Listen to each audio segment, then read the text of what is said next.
So good morning, everyone. Welcome to our annual safeguarding conference. Sadly, Bishop Rose is having some technical difficulties this morning. She will be joining us later, but Archdeacon Andy Whitting-Jones from the Diocese of Rochester has kindly agreed to open this morning, putting him on the spot. So without further ado, I'm going to come away and let Andrew address us this morning. Thanks so much, Fiona. Good morning. It's really good to be with you all this morning. Thank you so very much for giving up some time on a busy Saturday morning to be with us and to be giving your attention to issues around safeguarding. Thank you for being here, and thank you so much for all that you do in your parishes and the places that you are to support a culture of safeguarding. I'm going to use a couple of prayers as we begin our time together. The prayers come from a book called Love Work, and they're one of my go-to places for prayer because they help us to focus on things which are real in our lives, whether it's in our places of work or indeed other places of life and ministry. And so as I lead us in prayer, let us pray. All-seeing God, make us alert to the silent voices, those in the world around us and those in our places of ministry and mission. May we be those who choose to listen to those who often have no power, whose situations are seen to be of no consequence, those who might otherwise be voiceless. God, grant to us listening ears, searching minds, and open hearts in the ways that we live and share with others we meet, whatever the tasks of this day might lead us. Amen. And then, all-powerful and all-knowing God, when the task is demanding more of me than I ever imagined or believe I have the strength to offer, come to my aid, grant me what I need. When others are looking to me with needs and expectations that I know I will struggle to meet, come to my aid, grant me what I need. When circumstances change and remaining true to my purpose proves tough and demanding, come to my aid. Grant me what I need.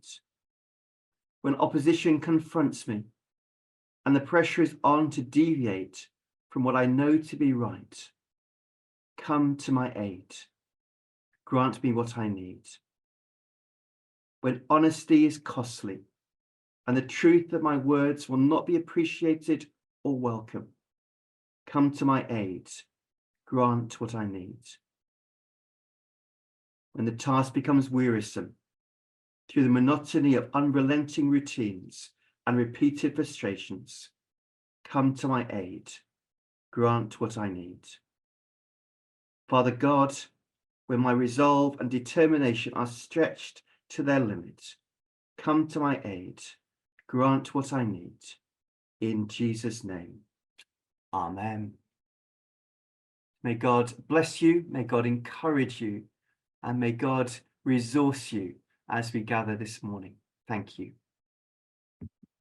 Thank you, Andy. Okay, so welcome back from your break. I hope you were able to get yourself a hot drink. For this next half of our conference, we have two speakers, and starting with Julie O'Hara. She's the Deputy Director at the National Safeguarding Team for the Church of England. I'm sure she can tell you a bit more about what she does, but she's got a background as a DSA, working, I've forgotten what diocese you were from, Julie. York previously. So really understands parish life and what's going on at parish level. And we've asked her this morning to look at the national safeguarding standards. I know in Canterbury, we put out something to all our parishes when they were published about what they look like.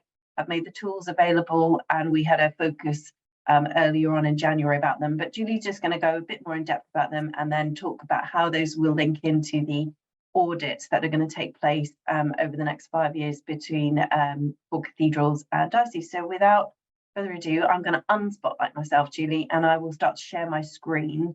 Do Okay. you want that straight away, or? Yes, please, if you could. Yeah, That'd be great. fine. I can definitely do that. So Thank you, Fiona. So thank you for having me today. I appreciate being invited along, and also appreciate that so many of you were here on a Saturday giving freely of your time. So thank you very much for that. As Fiona indicated, I am the Deputy Director for Development in the National Safeguarding Team.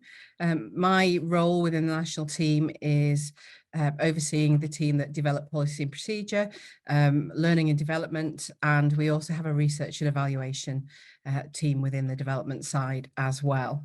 It was the research and development side that actually brought these safeguarding standards together and worked with us to ensure that they met with the needs of the national church. I have, as Fiona mentioned, I have a background in church, so I was a DSA in York for 5.5 years. So joined in 2017, when really safeguarding was starting to ramp up. And I'm sure if you were around in that time, you'll remember that time when there was lots of policy, lots of procedure, lots of things coming through. And it felt like we were growing rapidly. So spent a lot of time working with parishes in York to really get to grips with how we were going to make it work. Delivered the training, but was on the road quite a lot, getting to know lots of parishes. So hopefully have a good understanding of what might be relevant to you, but if I'm not quite hitting the mark, do shout up and ask me questions. My intention is to talk for around about 15, maximum 20 minutes, then give you time for questions at the end. But if I say anything during the next 20 minutes, then that doesn't quite make sense, do shout up. I won't be able to see you, so hopefully Fiona will be able to keep an eye and let me know if anybody has any questions. So yeah, Julie, so our team behind the scenes are keeping an eye on the chat, and they'll be grouping them together and letting you know towards the end of your presentation. Fabulous, thank you. If we could just move on to the next slide, that'd be great, thank you. Okay, so we have, as Fiona mentioned, safeguarding standards. They were published in, I want to say, August last year. We had a long run into those. So they were first conceived in 2020 in order to support good practice and to develop consistency across the whole church. So they are part of essentially the ICSA recommendation drive that followed after the reports. We have done a wide-ranging consultation in relation to them. So we spoke to lots of church bodies, there was PSOs, there was cathedral people, DSAs, clergy, lay, and we also had victims and survivors involved in that. And by the time we had consulted and gathered information, we had around about 200 examples of what good looks like, so indicators that people suggested that we would help in terms of driving safeguarding forward in the church. Obviously, that's a huge amount to put into one document. So we worked hard and we ran some more workshops. We refined. The Cathedrals Network was particularly helpful in helping us do that. And we were able to reduce those indicators to 54. And as I say, it was published in 23. The independent safeguarding audits, which began earlier this month, are driven by a recommendation from ICSA that the church should run another independent audit process. So if you've been around in your diocese for a while, you'll remember that there was an audit a number of years ago, anywhere between 3 and 6, depending on when you fell in their timeframe with Sky. And ICSA felt that it was important to run that again. So we have commissioned an independent organisation. Their name is INIC. They are Belfast based, but they have a good understanding of church. So they have delivered some reviews independently for some dioceses, and they are a very, very experienced safeguarding consultancy. They've also been part of a really developed induction process. So they've been out to a number of dioceses and cathedrals and parishes, spoke to people to find out how things are, the language we use. They've read in great depth all the policies and procedures. So hopefully they have a good understanding of where we are. There will be a period of time in those first few sessions where they will have to probably get a little bit more in depth with some of the nuances of church. So please bear with them if when the reports are published, you think, well, that doesn't sound quite right. We are working with them to make sure they fully understand all the language, but we are obviously, no one can learn everything about church. I've been here for 7 years and I'm still picking up new things. So the independent safeguarding audit will utilise the safeguarding standards in order to inform the audit activity they undertake. So there are 5 standards, and I will talk about those in a moment, and as I say, 54 indicators, and they will utilise those in order to review the practice across the whole diocese. So they're not just coming in to meet with Fiona and with Paul and with Greg in Rochester. They are coming in to look at the whole diocese, from the leadership team, so the bishops, the leadership clergy, through to the work that's happening in parishes as well. And they're also engaging with victims and survivors. And I'll give you a little bit more detail about how they do that towards the end of this presentation. If you just move on to the next slide. Okay. So how the standards were developed is that we establish a standard. They're just a definition of what standard is, which is a broad statement of the quality that the organisation wants to achieve. But then underneath each standard, we created lists of what good looks like indicators. So detailed statements that describe ways of showing how well that standard is being met. Really important to say at this point that this document is not House of Bishops guidance. It's not safeguarding code. So this is not a document that you have a duty to comply with. This is a document that is there to advise, to support and guide. What good looks like indicators are there only as a guide for you. It may very well be that in your parish that you have examples of good practice that are not listed in the indicators, but still recognise some of the values of the standard itself. And therefore it's absolutely appropriate that you would put them forward and recognise them as an example of what good looks like. Every area is different. It would be impossible to capture every element of what the 42 dioceses and the 20 plus cathedrals across the country are doing. So therefore we sought to give you only a guidance document that you can grow and build on. Okay. Just move on to the next slide for me, please, Fiona. Thank you. So prime example of a standard, and I've chosen this one primarily because this is the one that relates most to the parish work that takes place, so prevention. So church bodies will have in place a planned range of measures which together are effective in preventing abuse in their context. So when we came to what good looks like indicators, we looked at ways which, as I said, we can evidence against that standard.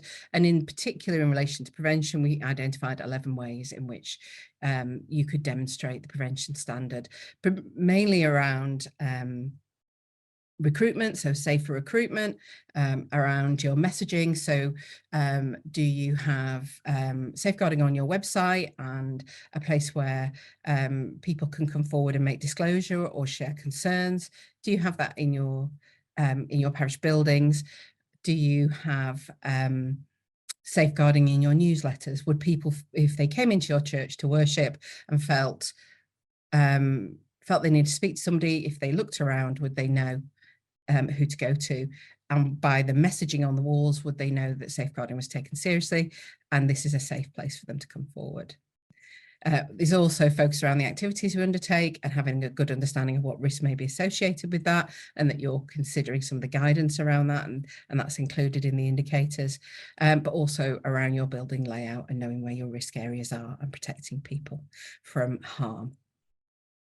Hopefully nothing there that would strike you as shocking and what you'd expect to see, but I'm going to go into a little bit more detail in relation to the prevention standard in the next few minutes. So if we can just move to so I just want to move on to the next one, Fiona. I decided to put an extra slide in.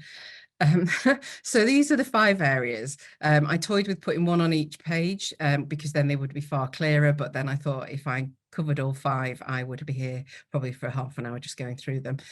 So as Fiona's indicated, she has shared them. They are available on the Church of England website, so you can go and download that information, and everything that I talk about today, so all the resources that I mentioned, also all available on the Church of England website. So the 5 standards are around culture, leadership and capacity, prevention, which is the one I'll give a little bit more detail on as we move forward, recognising, assessing and managing risk, victims and survivors, and then learning, supervision and support. This document covers all elements of church bodies, so there will be things in here which when you look at you'll think, well, that's for the diocese to think about, it's for the bishops to think about, it's not for us, but there will be things that you look at and go, yes, that's very much for our parish. We have I'll show you a slide in a few minutes where we've pulled those together, the things that actually are relevant to you, so you can take away and use those. If we move on to the next slide. So as I say, what does it mean for us? I'm going to move you on again. I don't know why I've put these in. I apologise. Okay. So how well are we doing as a parish in relation to prevention? So taking the what good looks like indicators, we have pulled together the key questions that you may want to ask yourself as a PCC and a parish in terms of how well are we doing with prevention. So questions such as following the safe recruitment and people management guidance. Do we know what that is? Are we utilising it in our practice? Are we confident that when we recruit volunteers, we follow our processes and everybody that works with us is safely recruited? Oh, Rachel's just put these standards up in the chat, so thank you, Rachel. So you have an understanding of the individual reviews or supervision meetings. So you discuss safeguarding in your individual reviews or supervision meetings. So if you have, for example, a youth group and you have some youth group volunteers or youth club volunteers, do you have regular team supervision or individual supervision, and is safeguarding discussed? Is it part of your debrief, your pre-brief or debrief at meetings? Is it there? Is it relevant? Is it part of the conversation that you have with the people who help support the activities in your parish? And as I indicated earlier, having a good range of materials to promote safeguarding is also quite important. And we've put in there children and young people. We know that children and young people are an area where the voice of the child and the young person isn't quite being captured as well as we would hope in the national church. I think we're starting to look at how do we develop more materials that we can share for children and young people. If anybody has any examples of good materials they have developed for children and young people, please do feel free to share them as examples of what good looks like, and we can put them in our safeguarding library. So as you can see, there are 11 points there. I'm not going to go through all of them because I'm really conscious that we don't have a huge amount of time together. But just picking out some of them that you may want to think about. You avoid lone working, for example. So there's never a time when you have a member of your volunteer staff or your paid staff that is working either on a one-to-one basis with a child, young person or vulnerable adult, or is indeed going out on a lone visit and you're not aware of where they are and you're not able to put those safeguards in place to protect them as well as to protect others from harm. Understands appropriate boundaries, touch in respect of passing the peace, and hugs by the welcome team. This is one of those issues where when I used to deliver face-to-face safeguarding training, we talk about in my training that I'm Catholic, so in my church when we exchange the peace, we shake hands, but some people around me will kiss the person next to them on the cheek, or they may hug them, and I'm aware that happens in other parishes, and it's something that it's something that as a parish you need to have an open conversation about what is good touch, what is comfortable touch, and have a shared understanding about how you exchange the peace, because in touching somebody you don't always know how they receive that touch or whether it will cause them any distress or make them feel overwhelmed or further harmed or re-traumatized. So it's incredibly important that we have clear communication and understanding about the boundaries that we set, but also what it does is send messages to the most vulnerable in our environment, so children, young people and vulnerable adults, that it's okay to touch each other, And so when they may be touched, they may think that's normal and part of church life. So it's really important that we do have those open conversations about how do we engage with each other and our appropriate boundaries, and asking permission, and understanding that that permission is given freely. Okay, so I'm not going to go through each one of them. I think they give a good example of what they are, but I just wanted to touch on them. And I think these are really helpful to take to your PCC and have a conversation. I'm not going to suggest that you sat down with all 11. You may well end up in one session. You may well end up having a PCC that lasts all night and nothing else gets discussed, which would be wonderful from my perspective, because safeguarding, obviously, in my world, is the most important thing that happens. But I recognise you have a full agenda. So you might want to pick a few of them, go through them, and then maybe next time touch on the next, so that you slowly build an example, an evidence-based and an assurity that you are considering how you're addressing prevention in your church. Move on to the next slide, please, Fiona. So when we pulled the safeguarding standards together, being aware that it would be yet another document that we were publishing alongside all the policy and procedure that we publish and all the guidance. We wanted to make sure that what the standards did was essentially encompass all the relevant guidance and code and the recommendations that we were putting forward, so that what we were putting in there shouldn't be any more than you're already being asked to do in your policies and procedures. So whilst it may look like there's a lot of indicators in there, 54 is a lot, they are already things that we would ask or expect to be considering in parishes. And this just gives you a slide as to where those things come from. So for example, in relation to prevention, it's linked to the Promoting a Safer Church Commitments 1 and 2, and also to the Safer Recruitment Guidance and Safer Environment Activities Guidance, the Parish Safeguarding Handbook, which is due to be updated in the next year or so, but also the learning there. So we have the 2 online training courses that are offered in relation to safe recruitment and domestic abuse, and recognition there that also the external audits will help in terms of some of that independent oversight and challenge of practice as well. Okay, if I just move you on to the next slide. So in our parish, what can we have? What can we share? What can we do in our parish to help people understand what we commit to and what we intend to be our example of good practice in terms of the safeguarding standards? So Dr. Sam Nunny, who wrote the standards for us, very clever man, has done lots of development work in terms of making these standards usable from a parish context. And he has drawn together some additional tools which purely focus on the parish context. So things that you would want to look at in terms of whether it was an indicator of good practice from a parish context. As I say, they are only indicators. You may have other examples, so please don't be worried if these are not there in your church, but you do have other good examples. There are around 27 indicators in total across all 5 standards that cover parish life.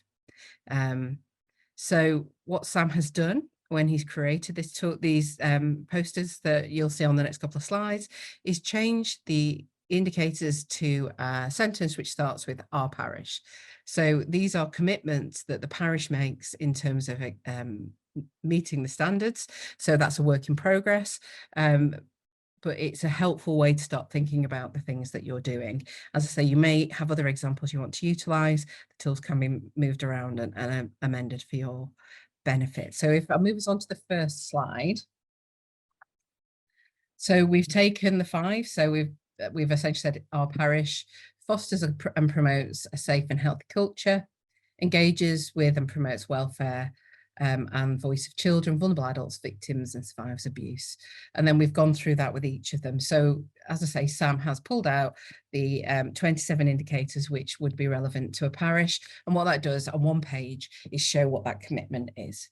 So our parish follows safe recruitment, get practice guidance, and those 11 that I've just been through, but also ensures church officers are up to date with their safeguarding learning and development requirements, and supports clergy and PSOs in their safeguarding roles, and also supports PSOs to attend their induction programmes. So it goes across the whole remit of what a parish would do and demonstrates that safeguarding is in the consciousness and is part of the daily activity that you do. If that looks a bit busy and a bit too colourful for you, Sam has transferred it onto a purple version. So I'll move you on to the next slide. So this is the 5 standards that are in a more, perhaps a more sedate colouring and run much more like a poster. As I say, these are available online. So if you wanted to download them and you wanted to post them on your parish website or in your parish buildings, obviously take them through your PCC first and get your PCC's commitment to adopt them, but then it's something that you can actively work to promote, and you can, as I say, as part of your processes, start to challenge yourself through the PCC in terms of how are we doing against them. And we have also created a tool that you can use to do that. Dioceses can use it and parishes can use it as well. So there is one specifically for parishes. So can I ask you to move on to, because I've done one of those break things again. I think I'm being really smart when I'm writing these, but I don't know why I put them. So we have an Excel spreadsheet. Sam Nunny, again, our very clever research and evaluation lead, who understands Excel wonderfully, has developed a couple of tools, one for DSAPs and dioceses, but also one for parishes. And against those 27 indicators, you can RAG rate yourself. So red, amber, green, how are we doing against each of these areas? So as you can see from an example on that slide, in relation to culture, a safe and healthy culture, sorry, I've got very focused on something like that. The parish that he's given an example on have RAG rated themselves as red, so they're not quite confident or sure that they're able to meet that indicator. It may well be that it's a big question, they need to unpick it, and they may need some additional support from their safeguarding team to think about what examples of that would be. So they've marked it as red for now, but there are other examples where they are in green and therefore they feel they're doing well in leadership. As they put that information into the tool, it creates that little triangular chart on your right, which will show you where your strengths are and where your weaknesses are. So as you can see on that, there is more strengths in terms of culture, leadership, capacity in relation to capacity, but not so much confidence in terms of culture and leadership. So that tells the PCC they perhaps need to unpick that a little bit more. But if they're not comfortable utilizing that triangle, they can utilize the scores because they also come out in a readable manner as well, and you can then jump off on those and create yourself a plan of how you're going to address them. Nobody expects there is no expectation from the national team or I'm sure from your diocese that you're tackling all 5 at once. We are asking dioceses to tackle 2 per year and run those in a 3-year cycle so that you've always got a couple that you're thinking about. And if that's something your PCC thought would be helpful as well as part of your annual considerations, then you could do that. So you could perhaps pick, you could do this in this quality assurance self-assessment tool, and then perhaps the 2 areas that you've not scored as well in, you could utilize those in the first 2 years and then move through depending on the level of need identified. These tools are here to help you. There's no expectation that you use them. They are here simply to help you navigate the safeguarding standards and to make it a much more accessible process. So please use them if you feel they would help you as a PCC, but equally if you feel that that would not be beneficial to you, then there's no expectation that you use them. We're just wanting to make things as easy as possible for you. So then just move you on to the next slide. Oh no, can I go back one, please? I am going to keep this one, sorry, just to confuse you, Fiona. I'm going to talk now about the Parish Safeguarding Dashboard. At the moment, the Parish Safeguarding Dashboard is not something that has been adopted by all dioceses. And when I did a quick check last night, Fiona, I don't think Canterbury have picked it up. So I'm going to apologise in advance because some of this might... I'll just to the Canterbury folk, and we announced and let our people know that we have commissioned it now. So the quote's been agreed. There'll be a rollout of comms over the next few months about how they can, it's not obligatory, you're not going to have to use it if you're in Canterbury, but we would recommend that you do use it. And so we'll, yeah, just to preempt you, Julie, we will be onboarding the dashboard shortly. I didn't want to start talking about it, and then everyone came to you and said, watch this, and then you were saying, Jolie, at me. Okay, so the Parish Safeguarding Dashboard is an online tool that the majority of dioceses have purchased in now. There are, well, there'll be 6 from the sound of it if Canterbury have commissioned it.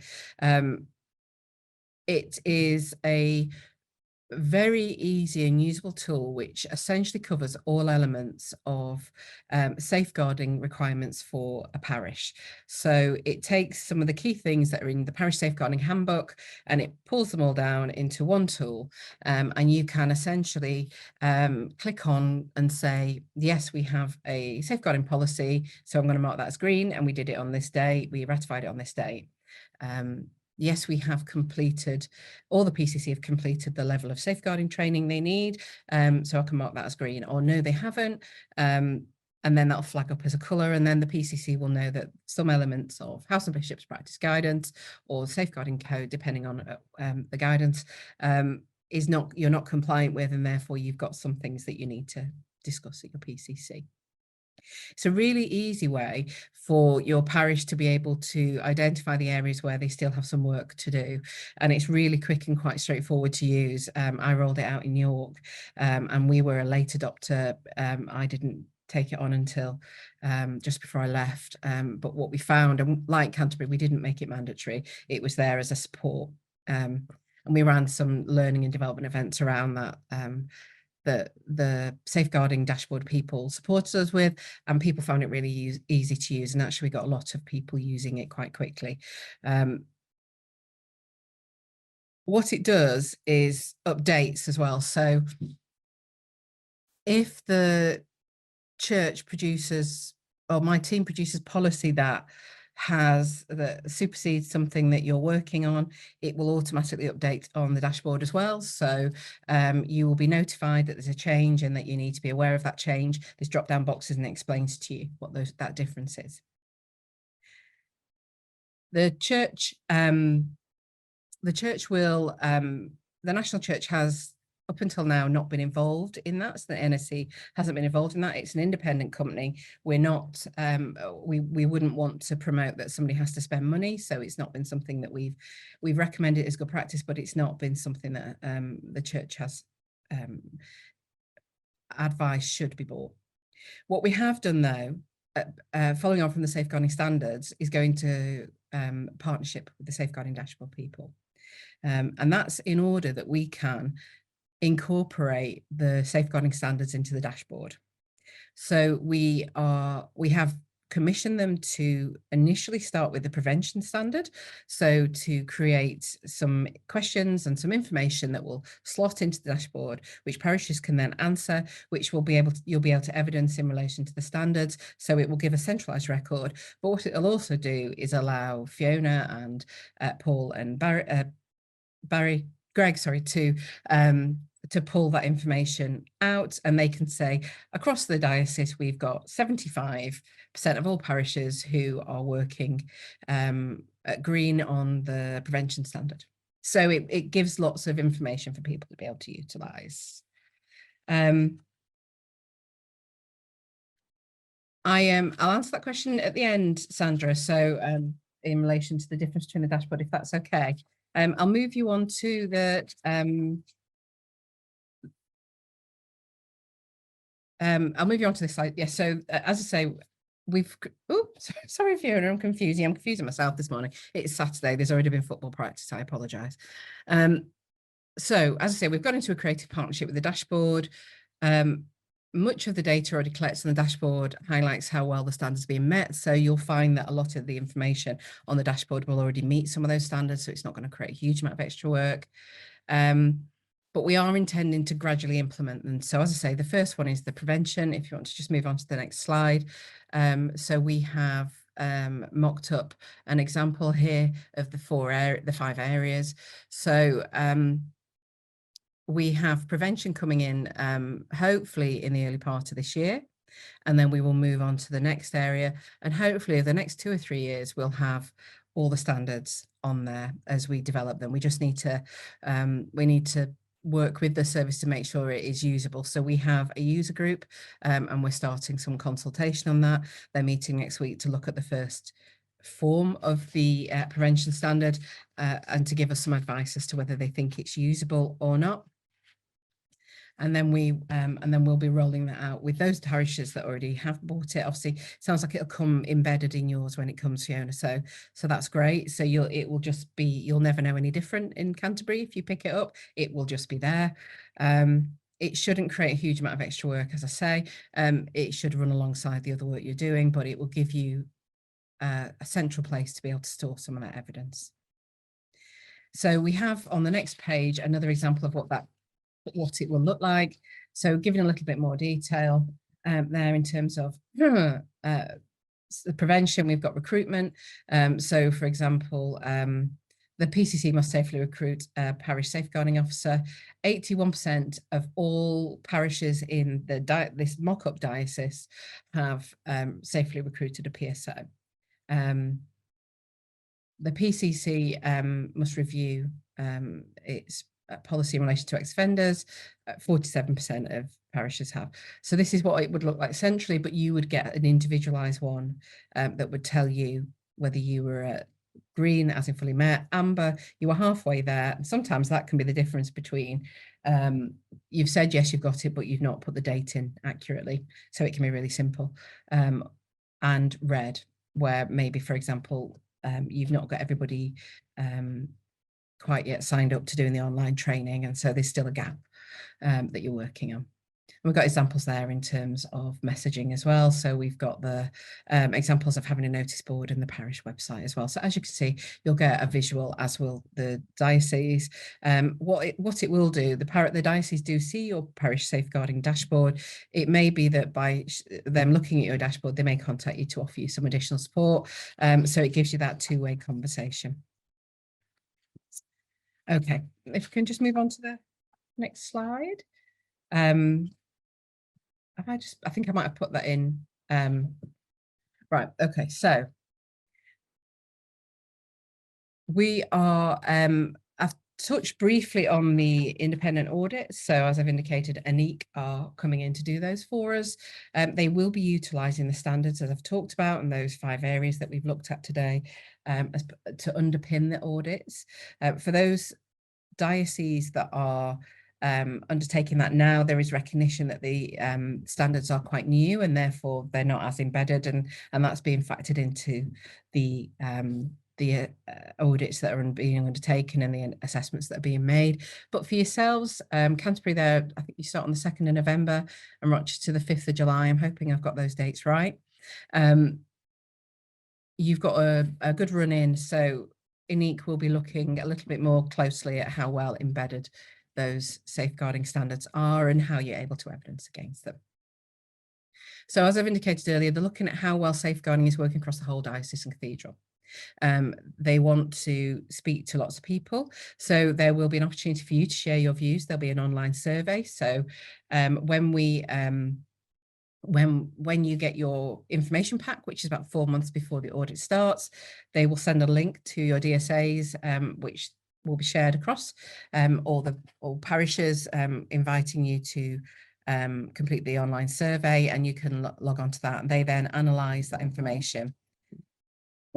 Sorry, my dog's joining in. They will also be undertaking site visits. So they will be coming out to parishes. They'll be coming out to perhaps youth groups. They're particularly interested in speaking to choristers, for example, cathedral. But they will also, sorry, 1 second, I'm just going to mute you while I shout at my dog.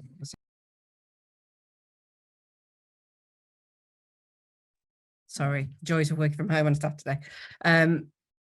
So they will also be running in-person focus groups as well. So you may well be invited to attend those. So they're really keen to hear from you and how it's working for you. And that will give you ample opportunity to share examples of where things are working well for you, but also talk about areas where additional resource may be needed if that's something you consider. And that can be at local and national level.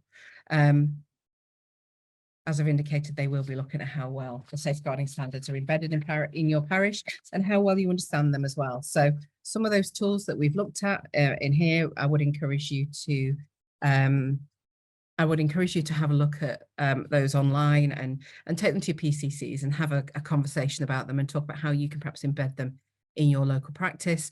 And I'm sure that your DSAs will be more than willing to support you in those conversations as well, if you want to take some additional advice and guidance. So I'll just move us on to the final slide. I'm hoping I've not run too long.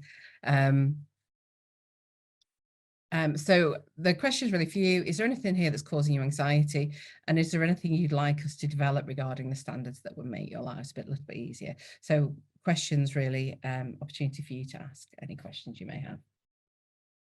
I think what we might do, because of time, Julie, we are going to be sending out a feedback form. So I think what I may do is pop those 2 questions within the feedback form, so that we can get folks' views and we can pass them on to yourself. But yeah, would that be all right? Yeah, that's absolutely fine. Apologies, I've run a little bit over. I've probably been a little bit wordier than I intended. No, it's not a problem, not a problem at all. And I think people have really, I know when we went through it a few weeks back with our parishes, the overriding messages that we wanted people to hear was, it's not rocket science. This should be stuff that you're doing already. It's just about how you evidence it, and it's really just solidifying and making sure, because it's just good safeguarding practice. It's not, you know, we're not asking people to do loads and loads. So no. Yeah. Just very quickly in relation to the difference between the spreadsheets and the dashboard. The spreadsheets is just a tool for you to, it's a tool for you to utilize in conversation. So what we're recommending is that you perhaps sit together with your PCC and go through the questions and score yourself. So a personal scoring system which helps you identify areas you want to, your strengths and your weaknesses. The dashboard is a central record where you would record evidence of against the expectations in terms of practice guidance, but also some of the examples of standards as well. So those are the 2. One's a tool, one's a discussion tool, one's a standalone tool that you can record evidence on. Right. Okay, well, thank you very much, Julie. We really appreciate your time this morning, and thank you for joining us. So as I said, we will, if there's any specific questions that come up in the chat or things that specifically people want, I will add these 2 questions around the safeguarding standards to our feedback form. People can pop those in and we can either answer them locally if we know the answers, or if we don't know the answers, because sometimes we don't, we'll go back to you and go, you know, you said this, people weren't sure what you meant. But thank you so much again for your time this morning. Really appreciate it. No problem. Thank you. And apologies for the dog barking in the middle as well. No worries. Cheers. Thank you. Bye-bye. Thank you, and I apologize for my Wi-Fi problems that I had at the beginning. So what I'm going to do is just to summarize what I was going to say to you, because I'm conscious of the fact that it's, you know, your time is shortened as well. What I was going to share with you was the story of Tamar in the Old Testament, in 2 Samuel chapter 13. And if you get a chance and want to read it, it's quite a long passage, but please do read chapters 13 and 14 of 2 Samuel. In that story, Amnon, who is the son of King David, apparently or allegedly says that he's fallen in love with his sister, his half-sister, Tamar. Now, I wonder whether there was a fixation there. And she's also the sister of Absalom, another of David's son. So you see that they're all family, as it were. We're told that he is frustrated to the point of illness on account of his sister Tamar, for she was a virgin and it seemed impossible for him to do anything to her. There was a friend who was also a family member, Jonadab, and who basically said, but you're the king's son, you know, why are you sort of being so gloomy? And together plots with him how to get young Tamar into the room with him.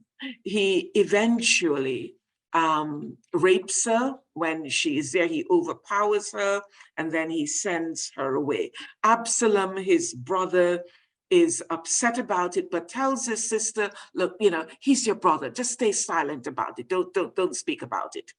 And the king, we're told, when he heard about it, that he was furious, but he does nothing at all about it.